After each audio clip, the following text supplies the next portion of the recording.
સુરતમાં આજે એક માનવતા અને જાગૃતતા દર્શાવે તેવી ઘટના સામે આવી છે। અમરોલી વિસ્તારમાં આવેલા અંજલી ફાટક પાસે ટ્રાફિક પોલીસ ડ્યુટીમાં હતા ત્યારે અચાનક એક વૃદ્ધ વ્યક્તિ ઢળી પડ્યા હતા, જેમને CPR આપી જીવ બચાવાયો છે।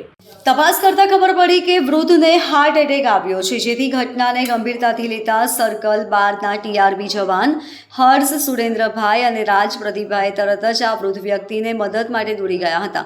બંને જવાનોએ તરત જ CPR આપી અને તાત્કાલિક પ્રાથમિક સારવાર શરૂ કરી હતી।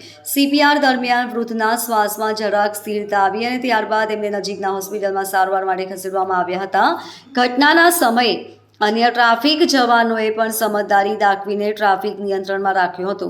ડોક્ટરોના મતે જો તરત જ CPR ન આપવામાં આવત તો વૃદ્ધનો જીવ બચાવવાનો મુશ્કેલ હતો। પોલીસના જવાનોએ ફરજની સાથે માનવતાનો પણ દાખલો આપ્યો છે। આ ઘટના એક મહત્વનો સંદેશ આપે છે કે ટ્રાફિક જવાનો માત્ર વાહન વ્યવહાર જ નહીં પણ માનવ જીવ બચાવવાની ભૂમિકા પણ ભજવી શકે છે। સ્થાનિક રહેવાસીઓ દ્વારા ટ્રાફિક પોલીસના કાર્યને વખાણવામાં આવ્યું હતું। Bureau report LK star news Surat.